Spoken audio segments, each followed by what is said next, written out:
sekalian juga berjalan atau mungkin mengalir tanpa kita perintahkan. Jantung kita, paru-paru kita, aliran darah kita, mata kita, semua kalau mungkin dalam bahasa medis mereka menyebutnya sistem saraf otonom gitu, atau sistem saraf yang bekerja sendiri. Tapi sebenarnya itu tidak sendiri, tapi ada yang mengendalikan. Allah lah yang mengendalikannya, Allah yang menciptakannya, Allah juga yang nanti akan memintanya kembali untuk dikembalikan kepadanya sebagai pemiliknya. Jasad kita ini hanyalah titipan dari Allah, semua yang ada dalam diri kita ini hanya titipan dari Allah, bukan milik kita, dan kita akan mempertanggungjawabkan ini semua di hadapan Allah nanti, apapun yang kita kerjakan. Dan semoga di sisa-sisa hidup kita ya, Bu sekalian, saya juga ya, kita lebih banyak lagi bisa berbuat kebaikan, baik untuk keluarga, diri kita sendiri, ataupun berbuat kebaikan untuk orang lain. Mudah-mudahan Allah mudahkan itu semua, dan itulah sebenarnya energi kebahagiaan yang sangat besar dalam diri seorang mukmin jika dia menjadikan motivasi ya akhirat itu sebagai motivasi atau motivator terbesarnya dalam hidup. Jadi dia menangis bukan karena kehilangan mobil, kehilangan rumah, atau apapun yang bentuknya duniawi. Dia menangis karena hari itu dia tidak bisa atau terlewat sholat malam. Dia menangis karena hari itu dia terlewatkan sodako. Dia hari itu menangis karena dia terlewatkan tilawah Quran. Dia hari itu menangis karena kelewatan untuk berbuat baik pada orang lain. Jadi kalau kita paham esensi dari hidup ini, maka sebenarnya mudah saja, meskipun di situ akan ada ujiannya.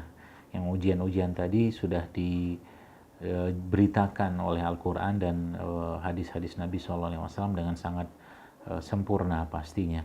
Dan pastinya ini semua sudah juga disampaikan oleh baginda Nabi SAW. Manusia yang akhlaknya, fisiknya, nasabnya, semuanya Allah sempurnakan dalam diri beliau. Bahkan Ali bin Abi Thalib waktu memandikan jasad baginda Nabi SAW, yang saat itu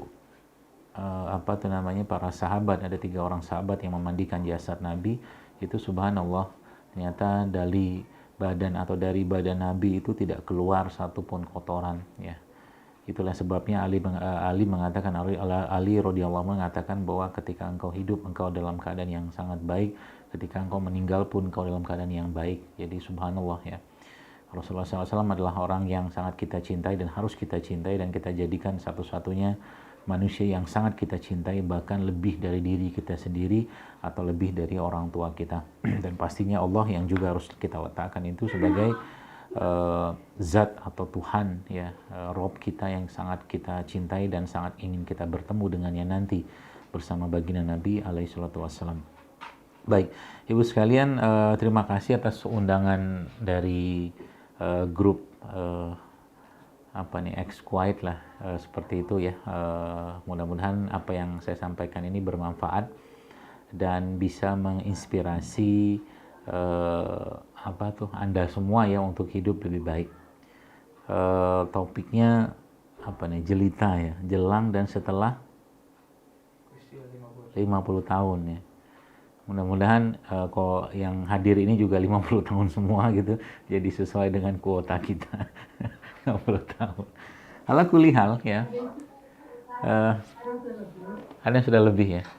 Baik, ala kulli hal Ibu-ibu sekalian, kalau kita bicara kesehatan sih ya, sebenarnya kesehatan itu ya begitu-begitu saja sebenarnya ya. Artinya kalau saya bilang, kalau sekarang kan banyak orang yang heboh dengan pengobatan anti-aging atau mungkin anti penuaan segala macam. Saya katakan ya, mau tidak mau, suka tidak suka, kita pasti akan menua gitu kan. Anda yang sekarang sudah 50 atau lebih ya pasti akan saya susul kalau ajal saya atau umur saya sampai ke sana. Jadi tidak ada yang perlu dikhawatirkan, cuman yang perlu kita garis bawahi atau kita harus kuatkan justru malah bahwa kita di usia yang mungkin khususnya yang ibu-ibu yang sudah Allah kasih nikmat usia 50 tahun sekarang dan atau ke atas ini ya, yang paling justru malah harus dikuatkan itu justru malah ruhiyahnya atau imannya. Jadi kalau ditanya bagaimana cara menguatkan bagaimana cara menguatkan iman, cara menguatkan ruhiyah tadi, ya kalau saya lihat ya dari berbagai macam kita bicara dalam sisi syar'inya dulu ya. Kalau dalam sisi syar'inya ya pola-pola Nabi kita Shallallahu Alaihi Wasallam itu ikuti saja. Jadi pertama kalau ibu-ibu katakanlah mau sehat ya, mau tetap bugar, mau tetap fit ya, maka patuhi waktu tidurnya yang sudah diajarkan oleh baginda Nabi SAW, waktu tidur ya. Karena waktu tidur itu waktu yang paling efektif tubuh kita untuk meremajakan dirinya. Dan waktu tidur Nabi SAW adalah beliau umumnya beliau tidur setelah Isya ya, setelah Isya beliau tidur ya. Kemudian nanti tengah malam sekitar jam 1 atau jam 2 nanti beliau bangun untuk sholat malam. Nah, ada satu jenis hormon ya, ada satu jenis hormon yang memang puncak-puncaknya itu munculnya waktu malam, terutama dalam keadaan orang yang deep sleep ya, atau yang kita kenal dengan growth hormone ya. Growth hormone itu dia munculnya jam-jam mulai puncak tuh jam 10 malam ya, jam 10 malam sampai ke jam 12-an seperti itu mulai menurun tuh. Nah, kalau boleh saya katakan, kalau kita sudah mempersiapkan diri saat itu dengan tidur yang benar seperti tidurnya Nabi itu seperti apa? Ada penjelasannya. Nabi mengatakan matikan lampumu. Jadi kalau mau tidur itu matikan lampu. Ya. Jadi kalau yang biasanya tidurnya katakanlah tidak memungkinkan untuk mati lampu, matikan lampu. Karena memang otak kita itu menangkap sinyal dari mata ini dengan cahaya. Ya, nanti bangun waktu malam atau mungkin tidur waktu Isya tadi sampai malam kemudian bangun lagi.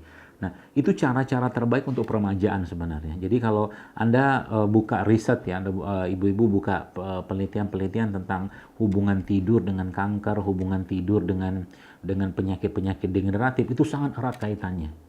Makanya Islam memberikan pedoman waktu tidur ya, waktu-waktu tidur yang waktu-waktu tidur yang sangat dianjurkan untuk tidur ya. Pertama adalah tidur sebelum zuhur atau sesudah zuhur, dan itu pun tidak lama, kita kenal dengan qailullah ya. Kemudian Nabi tidak tidur antara maghrib dan isya ya, nah tidur itu nanti Nabi tidurnya pada isya sampai malam. Kemudian Nabi tidur lagi antara azan dan iqomahnya subuh, tidur sebentar. Jadi waktu azan dan iqomah itu Nabi SAW itu tidur sebentar. Ya seperti itu. Kemudian Bapak Ibu sekalian, Nabi tidur lagi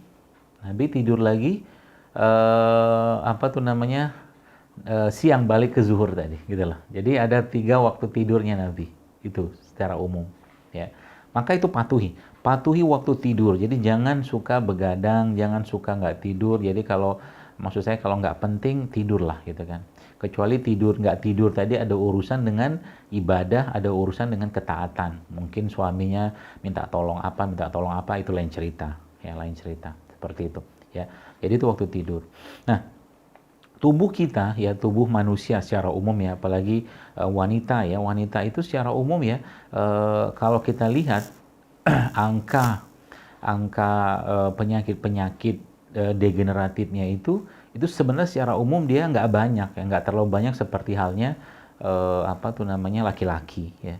Namun kenapa? Karena memang contoh ya, kita bicara tentang densitas tulang ya pada wanita itu sebenarnya lebih baik ya daripada laki-laki ya, karena memang ada hormon estrogen. Nah, memang masalahnya adalah hormon ini ya, seiring dengan usia ya, kita kenal ada hormon testosteron di laki-laki, ada hormon estrogen di wanita. Itu seiring dengan usia hormon-hormon pada wanita ini menurun kan gitu kan, maka muncullah penyakit-penyakit yang berhubungan dengan kerapuhan tulang lah dan seterusnya. Tapi bukan hanya kerapuhan tulang saja. Ya, urusan penyakit-penyakit jantung itu atau penyakit degeneratif itu sudah dimulai saat wanita itu estrogennya menurun. Nah, estrogennya menurun ya. Maka di sini kita mengambil pelajaran. Berarti bagaimana cara meningkatkan? Jadi ada satu bagian dalam gen kita itu yang dikenal sebagai telomer. Ya, yang dikenal sebagai telomer. Nah, telomer ini ibu-ibu sekalian bisa memanjang. Kalau dia memanjang, ya, maksudnya usia seseorang itu akan lebih awet, ya, awet. Jadi kualitas hidup segala macam tuh akan lebih awet. Dan telomer ini bisa diperpanjang. Telomer ini bisa diperpanjang itu ternyata dengan cara apa? Dengan cara berpuasa.